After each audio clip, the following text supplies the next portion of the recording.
That's the way I see this game anyway. Yeah, I definitely think Nightshade's lanes are better. It's more if E2 Hustlers can somehow try to like maybe break free at like minute 9, 10, I don't know, with some move where Primal goes to one of the side lanes, he gets some kill, your Wraith King just sits in his bottom lane, keeps summoning skeletons. But they need to eventually break free, I think. Otherwise this game could get out of control, I think, for them. Yeah. Man, speaking of it, they actually have a fair number of like annoying slows and stuff. Like there's the Shadow Strike, but then there's also Train Protector, and then also, I hate the calling. I don't know how you feel about it, but dude, this spell is way too broken. What the hell? It's so broken, man. Like even if you're sitting in the middle and you're taking 0 damage from the ghost, but you're just sitting in the middle, the impact is still too high. You're just the attack speed and movement speed slow are so oppressive. Like it should be a thing where you're not punished for being not being hit by ghosts, but you are. The spell just does everything. Like you don't want to be in it, but you can't run out of it at the wrong time. It like refreshes if some dude dies, you get silenced. Yeah. Like it's one of the reasons why this hero can play like both carry and support. Like this hero's QW, like the Datchet into calling, is it's like a pretty obnoxious spell. I feel like it's some in between of like Ice Vortex and Fire Spirit, which is pretty broken. Those spells are pretty good. Yeah. Which I was thinking of like Static Storm as well. Like for me, it has that sort of team fight impact of like a support ultimate. When you're playing 4 position Muerta and you just drop the calling in the middle of a fight, it's just always good. Yeah. Well, that's not a good start. Holy crap! They got 4 bounty runes. Hey, how did that happen? I don't know. I was talking about the calling, but yeah. You have Phoenix, Centaur, Muerta. These are like some of the nastiest level 1 heroes. I mean, this is at least a big swing. This will help the Primal a lot too. Like when you have this last pick mid, it's reliant on kind of slowing down the enemy's tempo, and then they get 4 runes, you get 0. You lose a lot of this value of your pick. Yeah. So he's going to be rushing that bottle right away, which should help a lot with that co-op harassment that's coming in. With Muerta Train Protector versus Invoker Wraith King bottom lane, which again Train Protector lane, so I'm kind of assuming that's a wash. So I feel like, and then you've got Ancient Apparition with a Lifestealer top against a kill lane in Centaur Phoenix, which you said you just punt the Ancient Apparition, which makes sense to me. I think you're definitely on the upper hand here with the Phoenix Centaur. Like you have higher damage than the Lifestealer. He's honestly Lifestealer is a weak hero level 1 too, as they get first blood down bottom. Easy. The tips come out as my man is already in full force. There's gonna be a lot of tips this game, baby.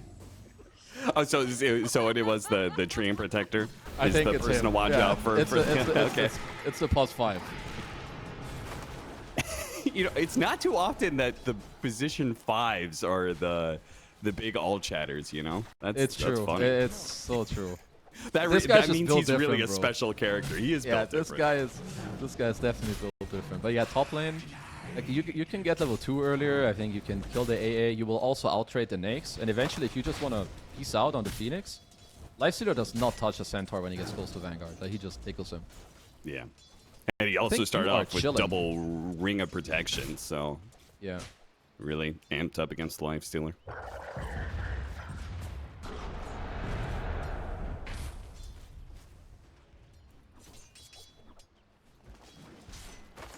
See, we got I'm looking at this. Oh, jump forward from okay, our Train Protector is just instantly kills himself. I think he thought he could trade, but there's some skeleton boys from Mr. Wraith King, which of course is a very interactive hero. I mean, I do think the bottom lane should still be totally fine for the Muerta tree, but let's say you do 1 more death of those, Wraith King gets level 3, more skellies, eventually he gets to stabilize pretty easily.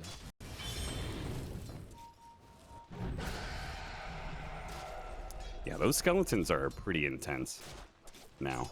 And I since think they just gave that like 25% damage buff. Oh, that death also means that they missed out on the Lotus, unfortunately. 9 class is going to be able to grab that one. Like, I feel like they deal too much damage. For some reason, they respawn. I don't know if they give XP. The second time you kill them, they give 5 gold. It's like, we can tweak some of those. Yeah. I thought the respawning thing was like a clever bit, but then it's like the, the Venge buff that they did recently with just like the, oh, now you have 30% damage reduction, just like out of nowhere, this massive buff, and it still made the hero, you know, still terrible hero. They did that with Wraith King, where it's just like, well, now you just do 25% more damage to heroes, which is and insane to give it when you have that kind of these talents that he has. Yeah, I think the talents on top of that just do so much. It's probably gonna be okay. Yeah, blood grenade. Oh, not gonna call him. What are you gonna do?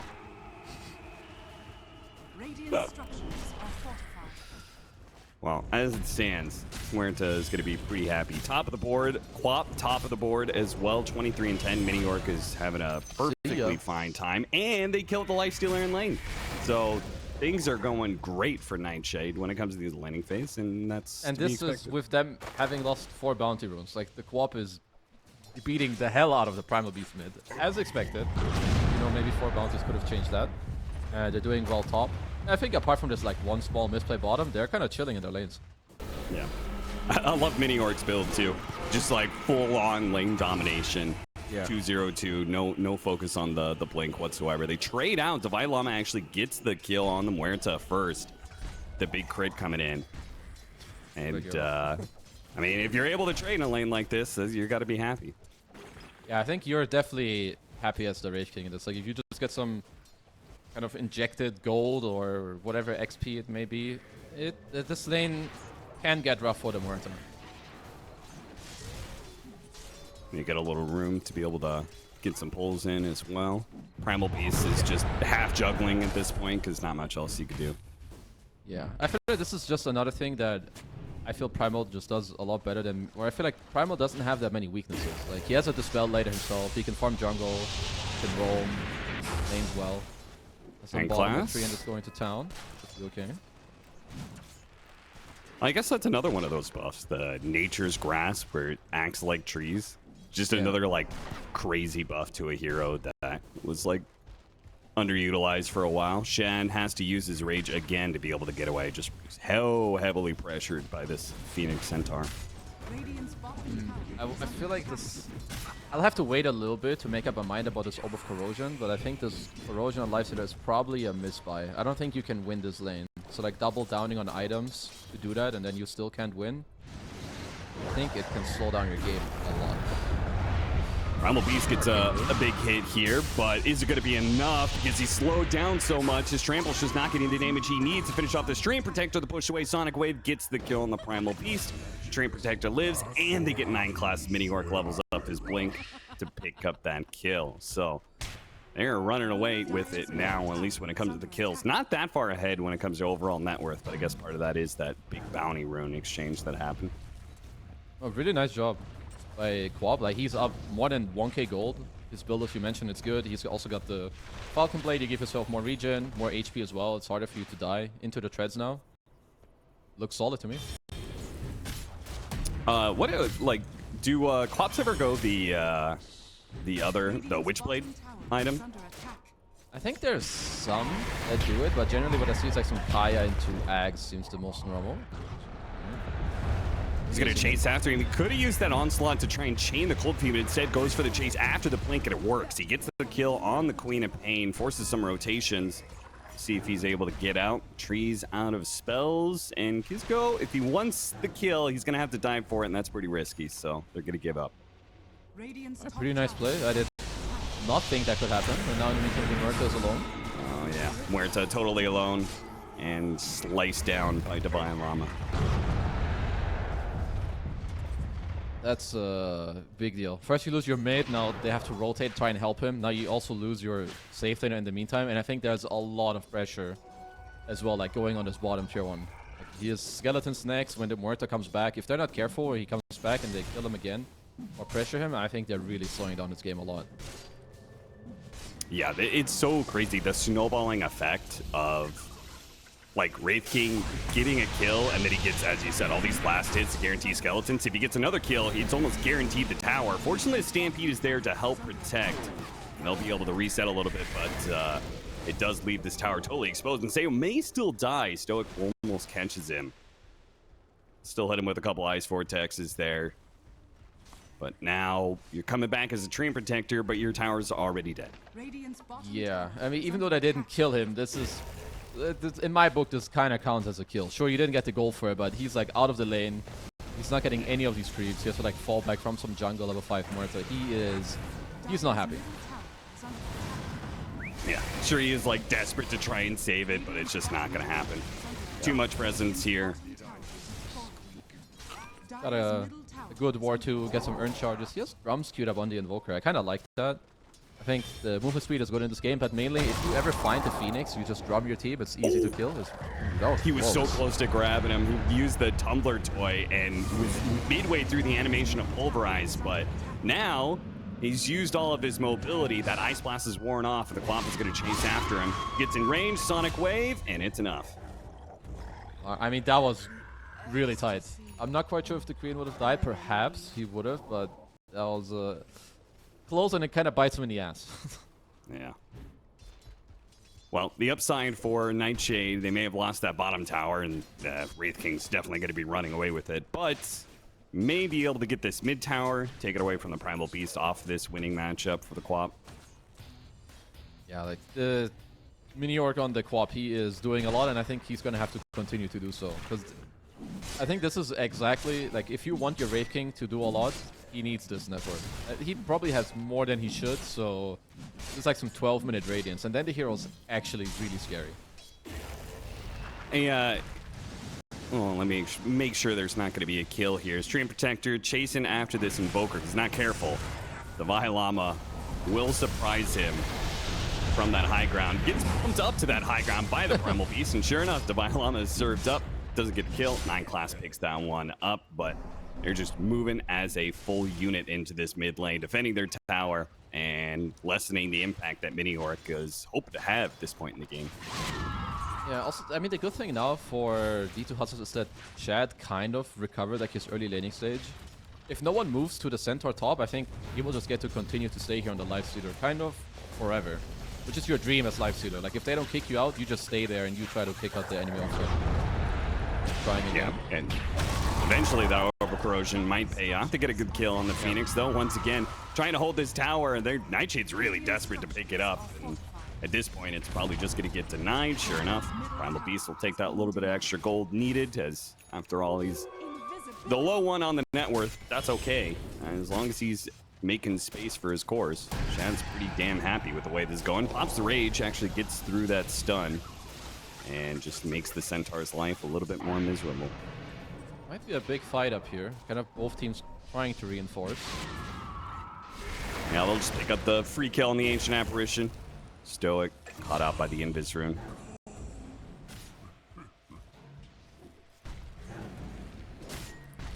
So, Kezu, what's your MMR right now? 10k. 10k, damn, that's a lot of numbers. So, what would you say if Mini Orc went a different build? Let's say he went a 0-4-4 build. What would you think about that? I would not like it. And say he ignored Shadow Strike in favor of stats all the way up to level, what, 19 or whatever it is? Sounds fucking horrible. Yeah, that's Wait, what's this question aimed at? As hold? He's dead. He is Sonic definitely Wave. dead. If he had stats, though, he could have lived, maybe, Kezu. He would have definitely. If he would be unkillable. He would be unkillable, actually. That's my party queue experience when I'm playing with Merlini. Oh, nice. He plays quad all the time, build. and he always goes 0-4-4. He just likes to farm, huh? Yeah, it's just like...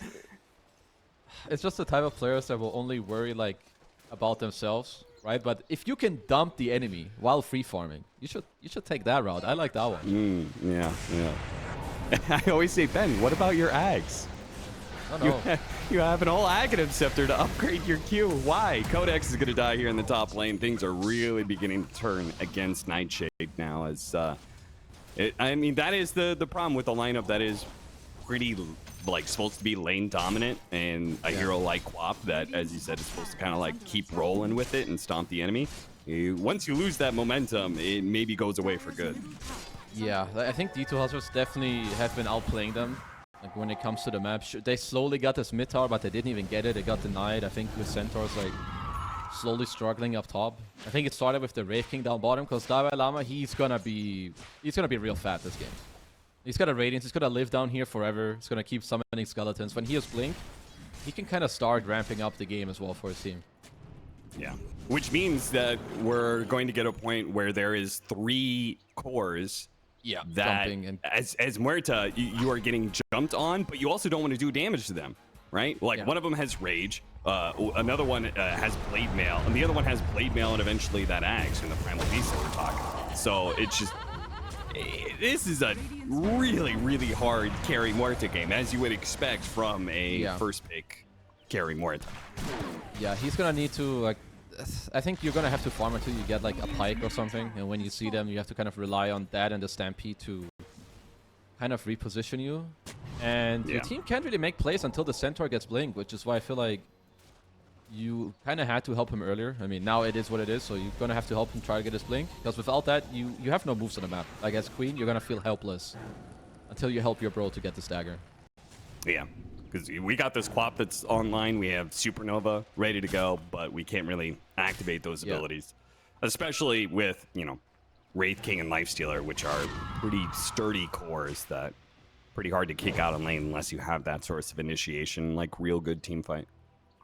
Yeah, I think like if you're Nightshade, you probably want to look to park your Phoenix, I think, down bottom. I mean, you can do a similar thing with Queen. You get to kind of push out the wave, wait for this Blink to be up, and I think you want to try to then stabilize or alleviate pressure somewhere. Like, maybe Dalai Lama will overplay, you can kill him twice, or you can look at a mid pick, like with the enemy mid tower being gone. I think there's definitely a chance you can still kill some of these cores if you do catch them off guard. Man, it always feels good when you're like this at the Wraith King. You're free farming your Radiant and you get to level 2 reincarnation without having to use it. Yeah, like for free. Yeah. They have not really interacted with the Wraith King since minute 4 in this game. And now he's got his Blink Dagger. So with level 2 reincarnation, he's willing to use it. And with the Blink Dagger, he has the means to do so. Yeah, this is not going to be too easy, I think, for Nightshade to try and get through this. Like, if their Treant can eat these kills, I think they'll be more than happy. But it might not just be him eating it. By the way, have you seen anybody use this reincarnation self-cast? Yeah, I have, actually. It's actually not bad. I think when you have the, like, you have the shard later, you just get, like, all these skeletons and you start slowing them. I've seen it aggressively used twice, and it looked good. As Stoic doesn't look so good. He's dead. They're still going to try and catch, though, even without their Ancient Apparition. But they're going to go for the Phoenix unless they chain stun it perfectly. Supernova has a chance to go off, but there's Shad in the position. Sonic Wave's going to try and push him away, but Shad's got it unlocked. Easy peasy. They're a little bit low now. They actually go for the Stampede. Damn, that Centaur went in for the kill, and he gets it just before the Tornado. 9th class, really fast reaction there, but unfortunately not fast enough. Good fear, pushing back the Primal Beast, keeping him at bay. Turn back for the Dream Protector, though. Big hit from the Wraith King, almost one-shots this Dream Protector, because that's where Dalai Lama's at right now. He is at one-shot territory. Yeah, I mean, they need the... They're gonna have to hold the Overgrowth if they want to protect the egg. I mean, it's not like the easiest Phoenix game because there's a Lifestealer, but you do have the means to protect it. You have Overgrowth, your Sonic Wave, and you should be okay. Close, but not quiet. And looks like, yeah, he's gonna try to get on the egg, so I don't think my bro on Quap is gonna want to fight all that much until he has that item, so there might be some farming problem on the Radiant lineup.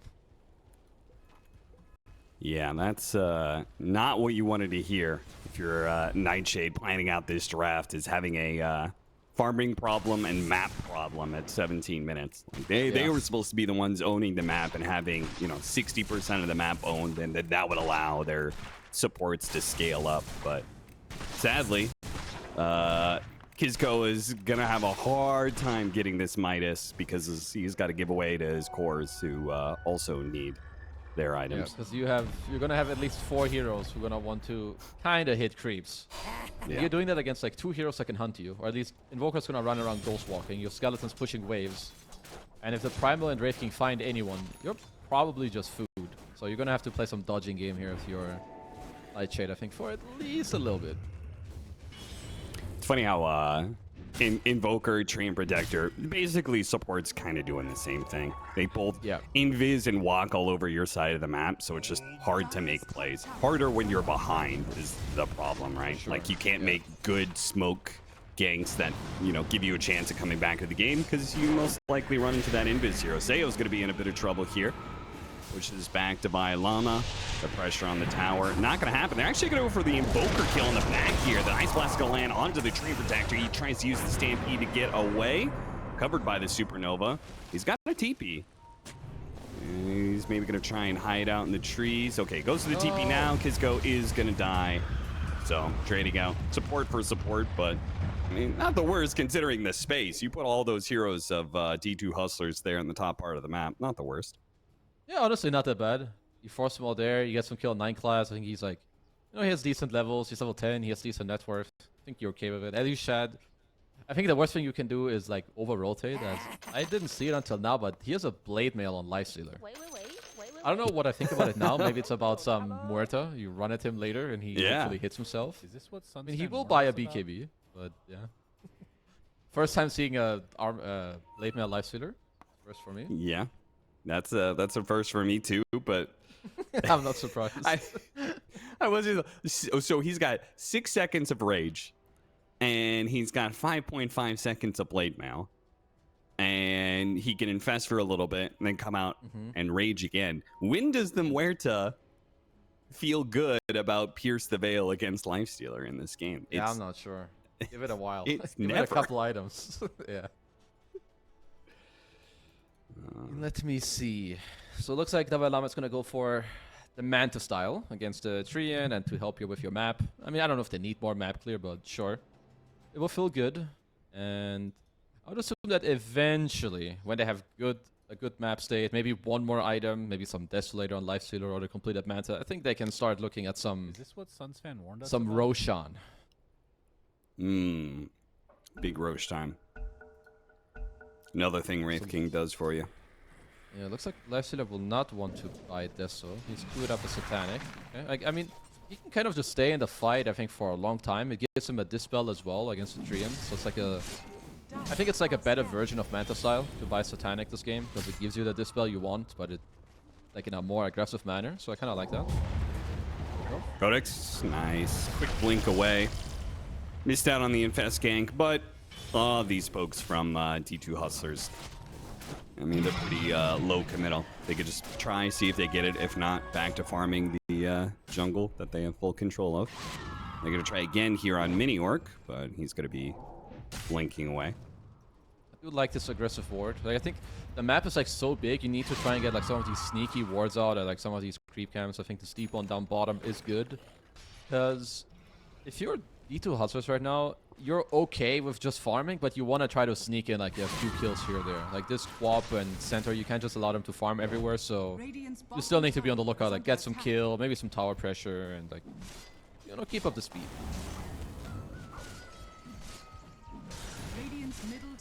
One thing that I feel like really sucks when you're behind in Dota right now is that the map is so big, and especially with the prevalence of Nature's Prophet and Invoker, Treant Protector, all these invis heroes, they get vision down and there's just no way to counter it with sentries. Yeah. And you just cannot afford a gem. They get a kill onto Treant Protector while they're also doing the Tormentor on right side of the map. They're going to go for the kill on Divine Llama, but the Tormentor is done, so they can TP in now, and that's going to be a problem. Holy Stampede shit, put bro. on Get the hell cooldown, out. charge straight through onto 2 of them. Ice Blast coming across, that's going to be a bit off the mark there. Somebody is surely going to get caught in all this mess. Or maybe If not. they get out Actually, of this, this is worse than murder. Like, what the hell? Okay, maybe they get the Phoenix. Nope. Yeah, he immediately cancels that. Seeing the Centaur right next to him. Goes for the Wisdom Rune, and he gets it! Gets the Wisdom Rune, and they get the kill. Oh, he gets him with the tick out and the Sunfire. That is enough to kill the Phoenix. Wow. That... oh, like, oh, they're not going to catch anything. And then they get a support, and they take the Wisdom Rune away. And even before that, they like got a kill on Treant while killing the Tormentor. Honestly, it's crazy. Yeah, Yeah. at least Muerta is getting, you know, he's got his BKB. Your Quap has Ags if you get to take some You know, I'm not gonna say it's easy, because it's not. But if you get some prolonged fight where your Murta gets to stay alive and you get some dagger spammed out, you know, you've got a shot. The problem is your Primal Beast has a heart. So this guy, I think, ain't dying anymore. Also, I feel like I've never seen an ancient apparition able to solo push down a lane while his entire team is on the other side of the map, but that's what's happening right now. Stoke is pushed in this bottom lane and is farming up. Got a Solar Crest. He's Gonna go for a Glimmer Cape next. Yeah, he's got a Philly Stone. He's got the Solar for his team. I mean, Nightshade loves being Solar. So does Dalai Lama when he's this fat on his Wraith King. Yeah. Yeah, I think these tier 2s are gonna start falling. Like, by the time it hits next nighttime, there's a very high chance they're losing like 2 tier 2s, maybe Roche, pick up a gem. And this map might be very toxic for Nightshade. Oh, I love this. Dalai Lama is a melee specialist array enjoyer. I'm a big fan of that one. He's going to use all that extra damage from that tier 2 item to be able to kill the Dream Protector. They do get a nice return Primal Beast right in through the middle of the moat, and it's enough to kill Mini-Orc. The Supernova goes out, but this is not great. They could just run right through that one if they want to. They're going to turn around, though, with the Muerta. With that, Pierce the Veil and the BKB. This is their time for the Muerta to try and do some damage, and he just can't cut through this Primal Beast. It's not enough damage, and that's just one core out of the 3. And without that damage, cutting down any of these heroes, they're just going to run down one by one. Last to fall being the Centaur. And that is full control of the map now for D2 Hustlers. I mean, they nearly had the Primal Beast, but, you know, Infest, it actually gives a lot of HP back. You think you kill him, nope, you get some quick Infest, you turn it around, and yeah, I think being down 15k at this spot with this type of map state, it's you know, not going to be easy for you to come back in this game. Yeah, it's pretty disgusting when he's got, I mean, he's got a pretty healthy amount of armor, but then he also has the heart. So then you're amping up his HP, so his HP regen off the heart also starts going out of control. That's pretty gross. That is actually, I didn't even think of that. So that makes it even worse for them to play into.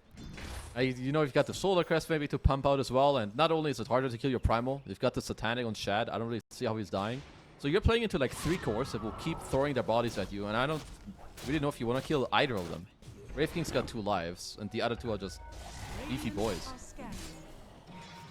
I was thinking about this. It really says a lot when Lifestealer and Wraith King go these sorts of builds now. Nobody is going Armlet Deso on these heroes, right? Which traditionally that was one of the big builds on both of these heroes. But nobody go, even the Lifestealer is going a Satanic build. You know, like that says so much about like what people think about what the successful way to play Dota is in this meta, which is not trying to do big damage and burst down heroes. Just survive. Just survive. Yeah, even like trying to get a Deso to like push buildings is very... It's only good if like your entire draft is built around it. Otherwise you just build items that like help you scale, farm, and live. Yeah. That's like the main point of like a lot of core item builds right now.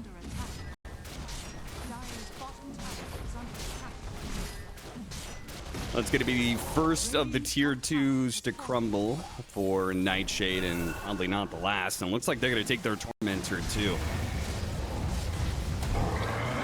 Okay, Codex comes in right in the middle of that Tormentor, hits him with a stomp, does not manage to get the last hit on it though. He's just vibe checking them. He's like, yo bros, what's up? I always feel like those Tormentor fights are like, those are low-key a good chance at a comeback, you know? Oh, for sure. I think that's still underrated. Mini-Orc probably dead with the onslaught. 1 sec. Another blink? No! So I must say that I feel like the Tormentors have started to slowly grow on me. Like in terms of like thinking about it more, or thinking that it's a valuable objective, or like, as you said, trying to come back. If you place a ward there and you know they might go for a steal, you can definitely turn games on that spot. Yeah. Yeah, if it's any sort of AoE damage, it's basically like doubling the impact. Yeah. By just, you know, hitting them and hitting the Tormentor. BKB up on Dalai Lama. He didn't die before, he's certainly not gonna die now. It's gonna be another BKB on Stoikov. So, yeah, if you're a Nightshade, you need more items. I mean, simply put, you need to like do some split pushing stuff, put your tree in somewhere, play some aggro wards, force, I don't know, like D2 hustlers to play defensive, try and kill you on their own side of the map. If you can't do that, there's, I think, no real comeback. Level 20 talent out of control on Wraith King. Just so many bodies to be thrown down lanes. Yeah. We gotta find the Train Protector. He's very, very dead. So he's not getting that blink dagger anytime soon. Did the... Oh, Kisco did actually get that minus. I was wondering if he ever got it. Yeah. Now gonna work towards that scythe, which... I don't want to say it, but I'm not sure if that scythe device is ever gonna become a reality. I think it's not a reality. It will not become one. I mean, they're getting their base poke That's a right dream now. right there. Yeah, so it's a big dream. We all have dreams, but yeah, this one I think it's not happening. Yeah, this one's turning into a nightmare. Alright, hitting the Raxus. Let's see, Infest, heal up a bit. Here comes the Skelly boys.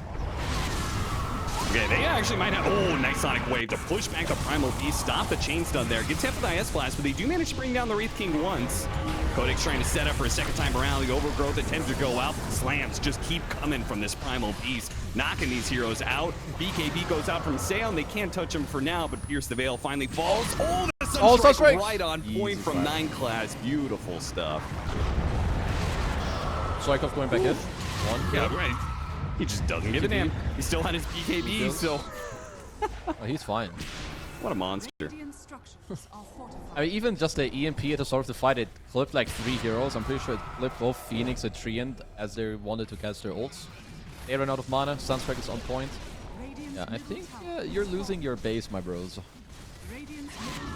This one is pretty over. Damn, you even got the Ags done on 9 class, so we didn't get to see the Cataclysm.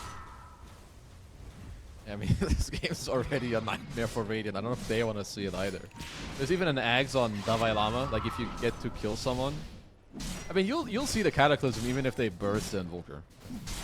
Everyone's just gonna live on forever with the Wraith King Ags. Yeah. That is actually such a huge problem because I feel like Nightshade's way to win a fight is killing both the backline supports first. Yeah, yeah. And yeah, they get a guarantee of using those abilities. Ice Blast comes in, hits him, stuns him up for a little bit longer. 9 class doesn't have the damage by himself unless he lands this Sunstrike or Shad is on the other side to catch him. Got him. Without even... Didn't even have to use the Abyssal. Guess he just linked into him, got the bash off as they find Immorta. Sorry, bro.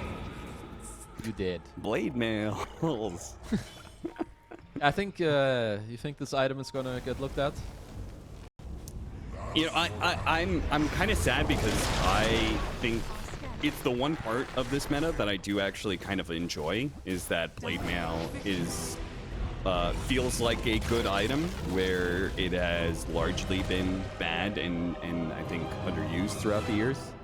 Yeah. Not underused, but just didn't just like you put it on Axe and that's kind of it, you know? Yeah. So I think it was cool that Blade Mail was actually good for a period of time. I think you can still keep it good. It might just be too good right now. Like too many stats, it helps you farm. Just like hard for some people to play into. I think like even for like this early game, Nightshade weren't doing that bad. Like I think they gave up 4 bounties and they were only down like a little bit. But like this minute 9 to 15, like this post laning stage, I think is a big problem for a lot of teams. Like if you don't quite know where to put your heroes, but the other team does,